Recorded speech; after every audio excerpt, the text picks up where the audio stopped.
Mesdames et messieurs, bonsoir. Bienvenue dans le 20h de ce dimanche 17 décembre. Voici les titres. Le ministre ivoirien de l'Industrie et des Mines, Jean-Claude Brou, est le futur président de la commission de la CEDEAO. Il a été désigné hier au Nigeria à l'issue du 52e sommet ordinaire de la CEDEAO. Le président Alassane Ouattara se félicite de ce choix. La population de la région de l'Agnébitiassa rend hommage au président de la République pour ses actions de développement. La cérémonie de reconnaissance a eu lieu ce dimanche à Agboville en présence du Premier ministre Amadou Gon Coulibaly.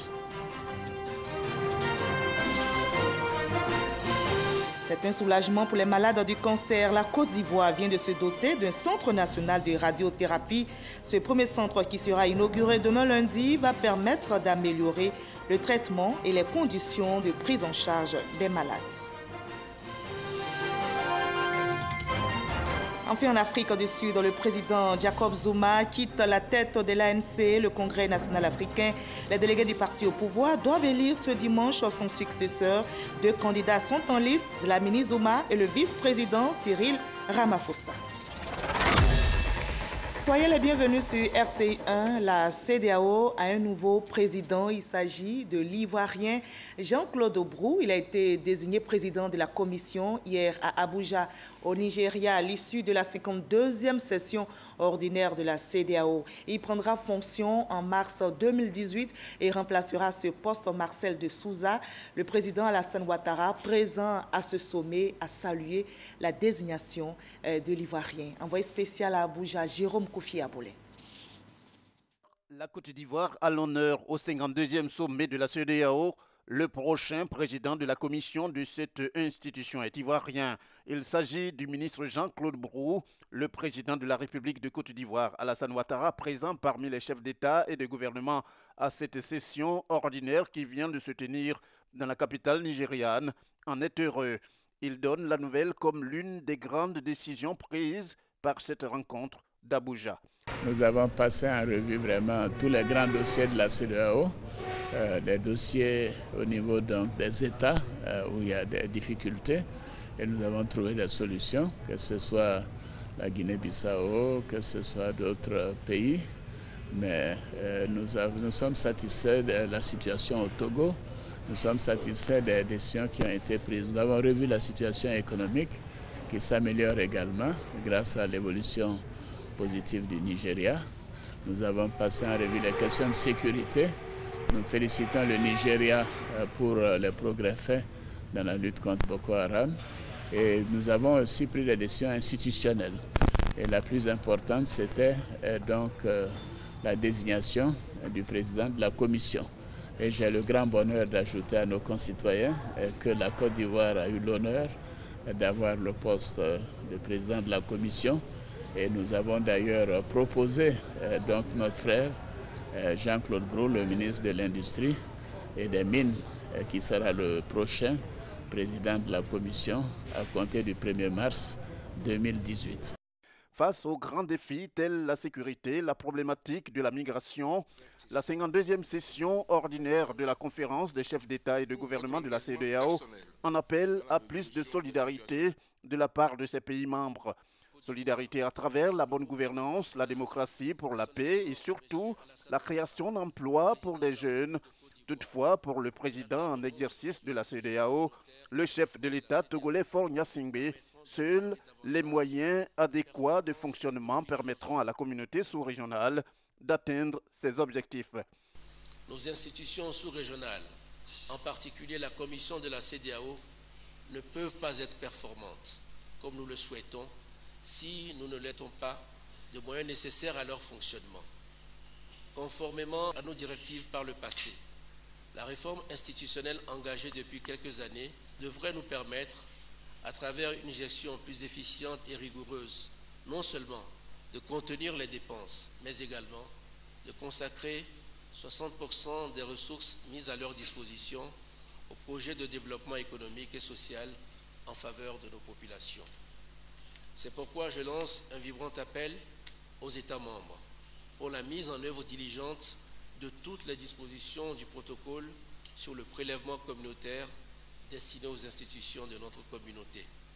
Chaque État membre doit montrer son engagement et sa détermination dans l'application des actes et décisions que nous adoptons. Et le président Faure Gnassingbé de se féliciter par ailleurs de la bonne organisation de cette session à travers le leadership du président hôte, le chef de l'État nigérian Mamadou Buhari. Il a aussi salué la présence du président mauritanien à ce sommet, une présence vue comme l'espoir d'un retour certain de la Mauritanie au sein de la CEDEAO.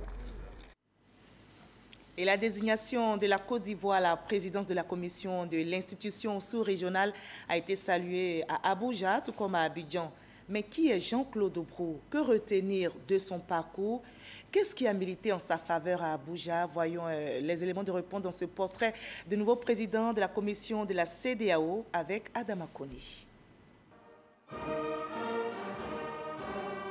La Côte d'Ivoire, plus que jamais présente dans les organisations régionales de développement. Deux dates à retenir à cet effet. 17 février 2012, le président Alassane Ouattara est élu président en exercice de la Communauté économique des États de l'Afrique de l'Ouest, CEDEAO. 16 décembre 2017, le ministre Jean-Claude Brou est désigné nouveau président de la commission de la CEDEAO. Le milieu financier, économique et bancaire, c'est son ADN professionnel. Tenez, après une maîtrise en sciences économiques à l'université d'Abidjan, il s'envole pour Cincinnati aux États-Unis où il décroche son PhD en économie en 1982. C'est le début d'une carrière à l'international. Il intègre alors le Fonds monétaire international, FMI, en tant qu'économiste principal d'abord et devient ensuite le représentant résident de l'institution de Bretton Woods au Sénégal. Nous sommes entre 1982 et 1991. Justement, en 1991, Jean-Claude Brou rentre au pays. Il est nommé conseiller économique du Premier ministre d'alors, Alassane Ouattara, et préside en même temps la Commission nationale de privatisation jusqu'en 1999. En 2003, commence sa carrière de banquier. Jean-Claude Brou est directeur des études à la Banque centrale des États de l'Afrique de l'Ouest, BCAO, avant le poste de directeur du département des études économiques, puis celui de conseiller spécial du gouverneur. Il est contrôleur général et membre du gouvernement de la Banque centrale, chargé de la supervision des risques et de l'audit. En 2010, retour dans les institutions de Bretton Woods. Cette fois, à la Banque mondiale où il est nommé représentant résident au Tchad jusqu'en octobre 2012 lorsqu'il est appelé au pays pour occuper le fauteuil de ministre de l'Industrie et des Mines. Le nouveau président de la commission de la CEDEAO est marié et père de 2 enfants. Il s'exprime couramment en anglais, en espagnol et en portugais. Jean-Claude Brou, c'est tout un parcours professionnel que la Côte d'Ivoire met à la disposition de la CEDEAO. Et Jean-Claude Brou, je rappelle, prendra fonction en mars 2018. Au chapitre santé à présent, ce soulagement pour les malades du cancer. La Côte d'Ivoire vient de se doter d'un centre national de radiothérapie. Ce premier centre qui sera inauguré demain lundi va permettre d'améliorer le traitement et les conditions de prise en charge des malades. Il se particularise par l'utilisation des radiations pour détruire les cellules cancéreuses en bloquant leur capacité à se multiplier. Explication avec David Soyo et Christelle Muna. 12 à 15 000 nouveaux cas de cancer sont diagnostiqués chaque année en Côte d'Ivoire. Qu'il soit cérébral, de la prostate ou du sang, le cancer n'épargne personne, hommes, femmes, enfants. Mais c'est chez les femmes qu'il est le plus meurtrier. Près de 1200 femmes meurent chaque année du cancer du sein dans le pays. Depuis 2015, des mesures sont prises et des infrastructures construites pour réduire les méfaits du cancer sur la population ivoirienne. Septembre 2015, création d'un centre de scénologie pour la prise en charge du cancer du sein au CHU de Treichville. Octobre 2017, gratuité de la prise en charge médicamenteuse du cancer du sein chez les femmes exprimant le gène HER2 positif. Dernière en date, un centre national de radiothérapie dans l'enceinte du CHU de Cocody. La radiothérapie utilise les radiations pour détruire les cellules cancéreuses sur une surface plus ou moins localisée. C'est le premier centre de radiothérapie en Côte d'Ivoire. 4 bâtiments construits sur une superficie totale de 11 600 m². On y fera de la prévention, du dépistage, du diagnostic, des soins et de l'accompagnement pour les patients et leurs proches. Sur place, les malades du cancer pourront être traités avec des équipements jusque-là accessibles seulement à l'étranger. La construction de ce centre national de radiothérapie et son équipement s'élèvent à près de 14 milliards de francs CFA.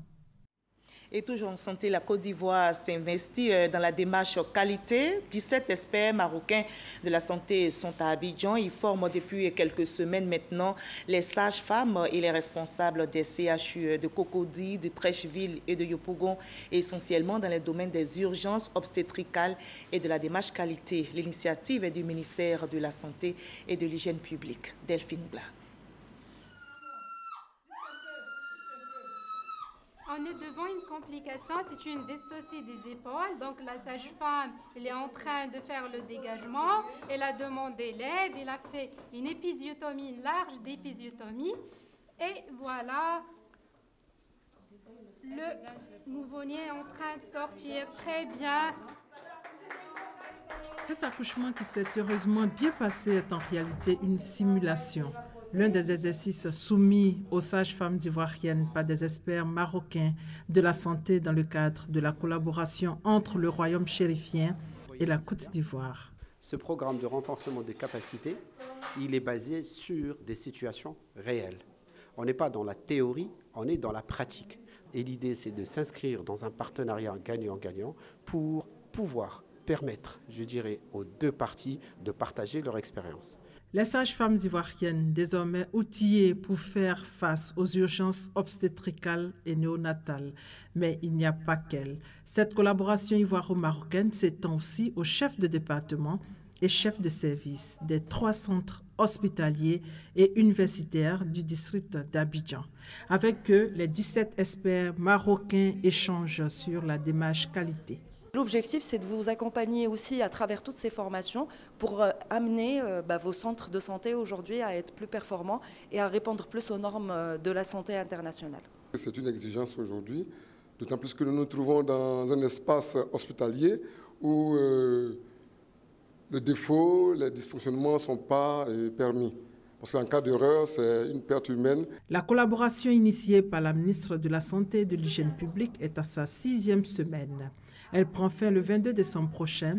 En plus de la démarche qualité et des urgences obstétricales, la formation concerne le management des déchets hospitaliers, l'échographie et l'hygiène. Je l'annonçais dans les titres, ce dimanche, les populations de la région de l'Agnébitiassa se sont retrouvées à Agboville pour rendre hommage au président de la République. C'est une journée de reconnaissance pour les chantiers de développement en cours dans leur circonscription administrative, mais aussi pour la promotion de plusieurs cadres de leur région. Le Premier ministre Amadou Gon Coulibaly et des membres du gouvernement ont pris part à la rencontre. Notez que cette journée d'hommage au président de la République à Agboville clôture les journées de reconnaissance organisées dans les régions pour cette année 2017. Je vous propose maintenant d'écouter le Premier ministre Amadou Gon Coulibaly sur place à Agboville. Oui, avec Alassane Ouattara, la Côte d'Ivoire est dans de bonnes mains et sur la bonne voie, celle de son émergence. Nos progrès économiques sont salués unanimement dans le monde et la poursuite de cette politique économique et sociale permettra de relever, et je vous le dis, tous les défis auxquels notre pays est confronté et prioritairement celui de l'emploi des jeunes. C'est pour cela que, jeunes de Côte d'Ivoire, vous n'avez pas le droit à l'erreur. Le président est déterminé à créer toutes les conditions qui permettront votre épanouissement chez vous, ici, en Côte d'Ivoire. L'action économique et sociale qui est menée, les politiques économiques qui sont menées, n'ont qu'un seul objectif, au bout, créer les emplois qui sont nécessaires pour vous donner des revenus en vous permettant de vivre correctement dans votre pays. Cette dynamique étant lancée, vous devez rester définitivement aligné derrière cette dynamique de progrès qui est lancée en Côte d'Ivoire. Vous ne devez pas avoir de comportement, qu'il soit étudiant, élève ou jeune en quête d'emploi, qui soit de nature à compromettre donc cette dynamique.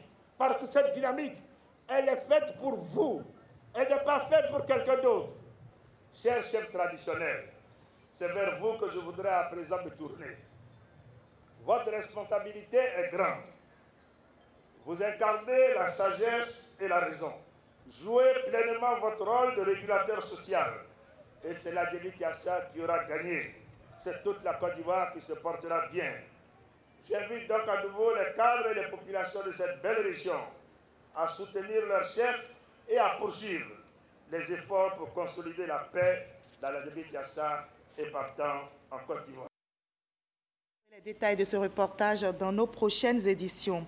En économie, les présidents des chambres consulaires issus de 27 pays d'Afrique et d'Europe, membres de la conférence permanente des chambres consulaires africaines et francophones, étaient réunis ici à Abidjan. Ils ont planché sur les mécanismes innovants pouvant favoriser le développement du secteur privé africain. Les présidents des chambres consulaires ont réitéré leur engagement à travailler ensemble pour le rayonnement des entreprises de l'espace francophone. Le reportage de Francis Boifou. Des prestations artistiques pour faire connaître le riche patrimoine culturel et traduire l'hospitalité de la Côte d'Ivoire aux délégations de la conférence permanente des chambres consulaires africaines et francophones, CPCAF.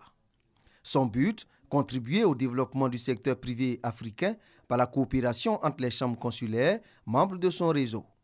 Abidjan a abrité la 43e Assemblée générale de cette association.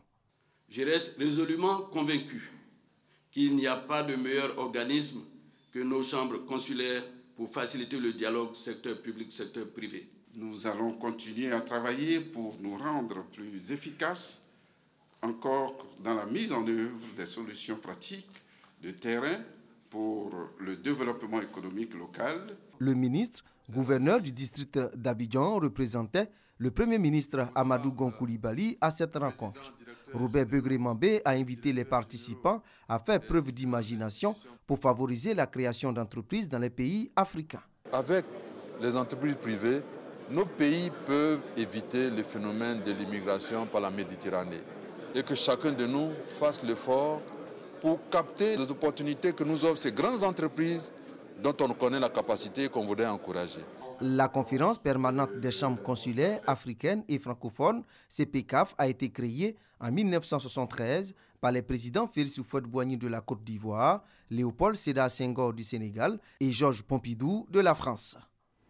Le magazine du dimanche au journal de 13h présenté par Alvor Assa avait pour invité Mme Aïda Alassane Ndiaye Ridik, coordonnateur du programme Compact MCC pour la Côte d'Ivoire. L'invité d'Alvor Assa s'est prononcé sur le don du MCC à l'État ivoirien, dont estimé à 315 milliards de francs CFA. Je vous propose un extrait de leur entretien. Le Millennium Challenge Corporation est une administration du gouvernement des États-Unis qui a été créée en 2004 et qui a pour mandat d'apporter une assistance technique et une assistance financière à des pays bénéficiaires en vue de mettre en œuvre des projets structurants qui permettront de réduire la pauvreté, améliorer le bien-être des populations, et cela grâce à une croissance économique soutenue et inclusive.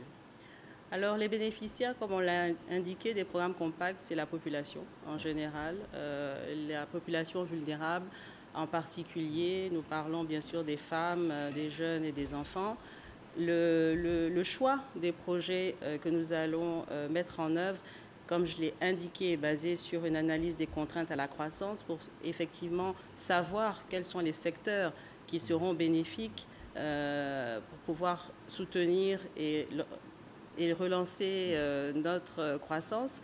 Et donc, ces résultats nous ont permis d'axer ces investissements sur le projet employabilité des jeunes et productivité des entreprises, qui répond à la contrainte de l'inadéquation entre l'offre en compétences techniques et les besoins du marché.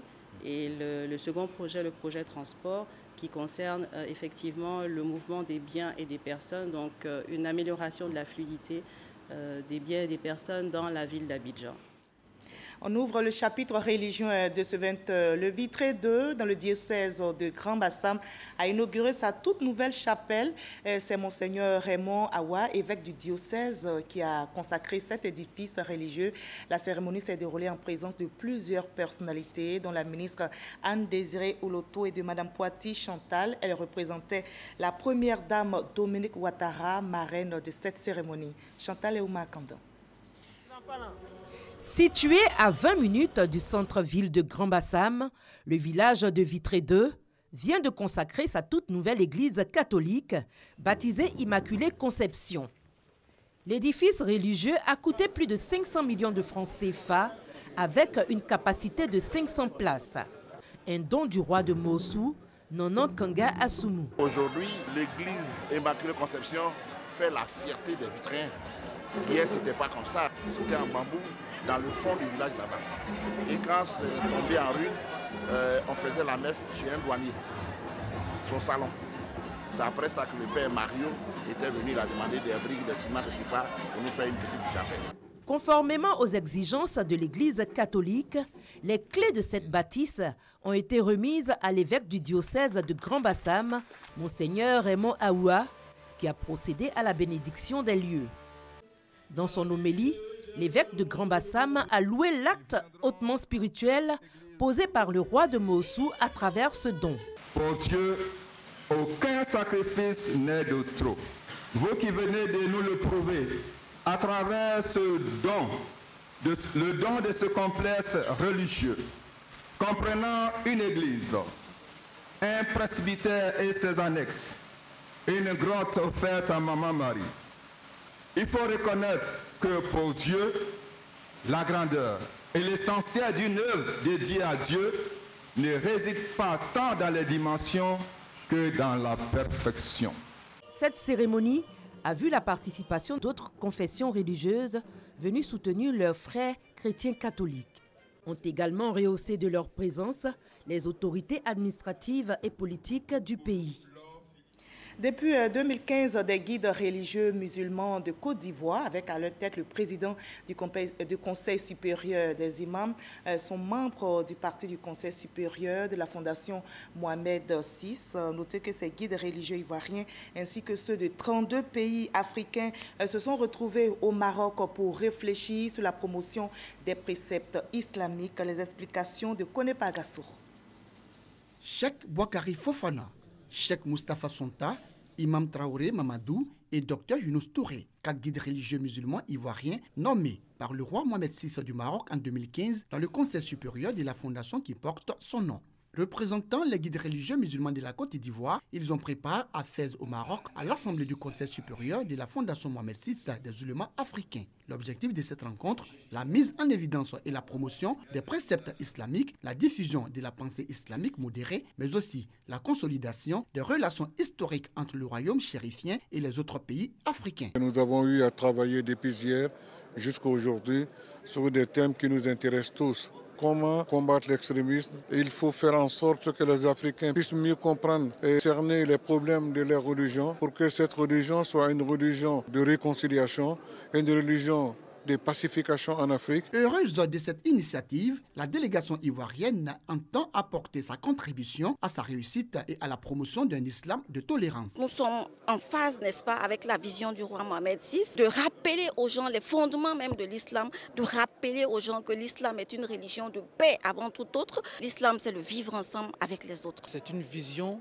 qui va avec la vision de l'islam africain. C'est l'islam tolérant.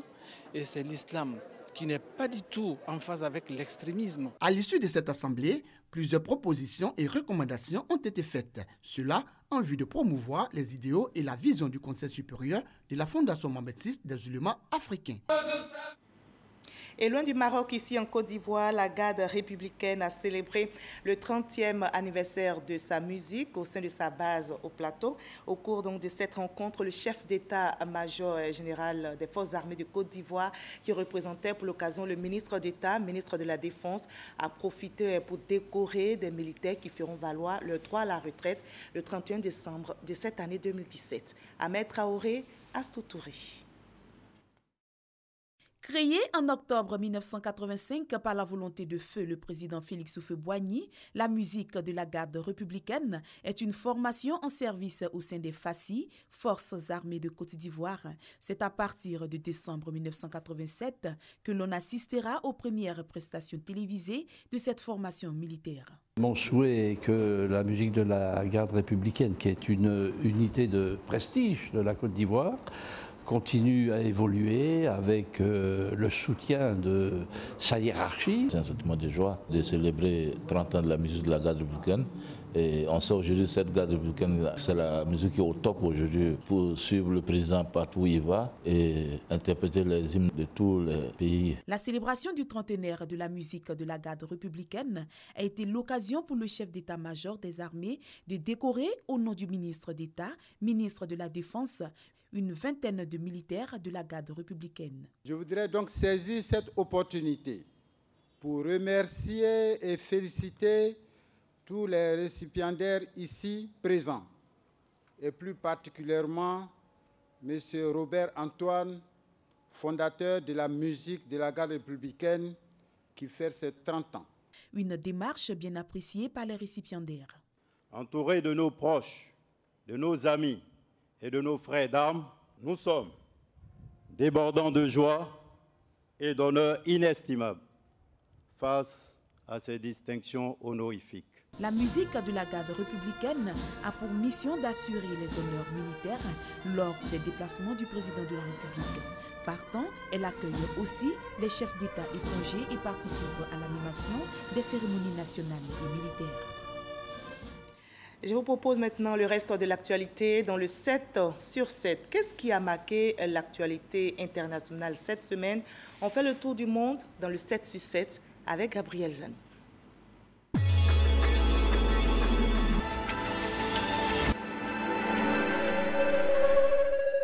Le Caire et Moscou ont signé lundi un accord pour la construction d'une centrale nucléaire en Égypte au cours de la visite du président russe Vladimir Poutine effectuée dans le pays.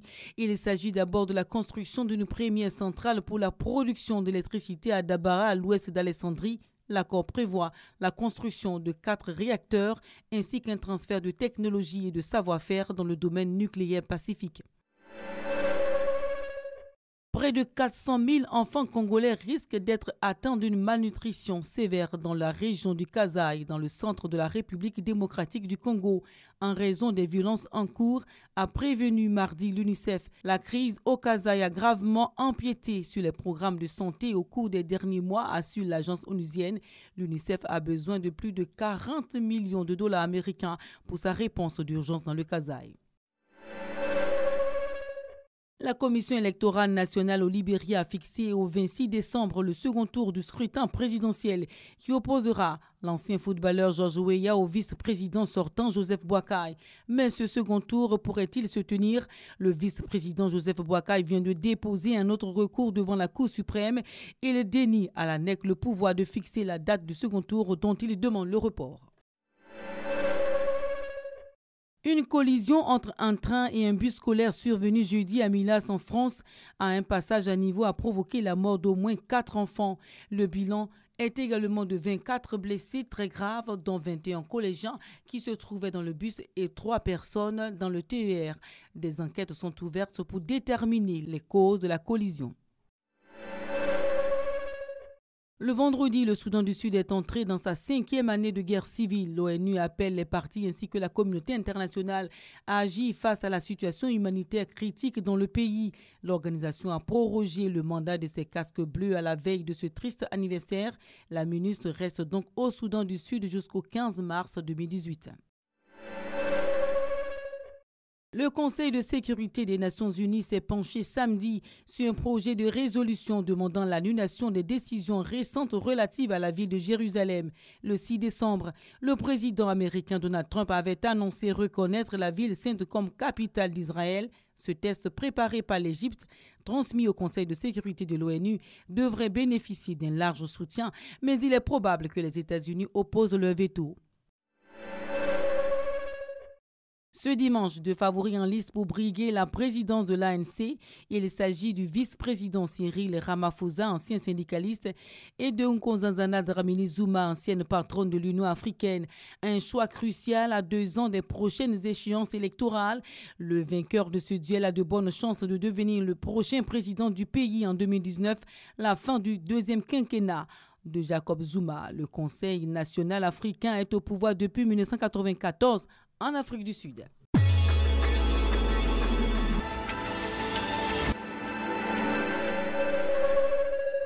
Voilà, c'est tout pour ce soir, mais notez que l'actualité ne s'arrête pas. À 23 h, Maïsako prendra le relais pour le dernier journal. Portez-vous très bien et à demain, 20 h.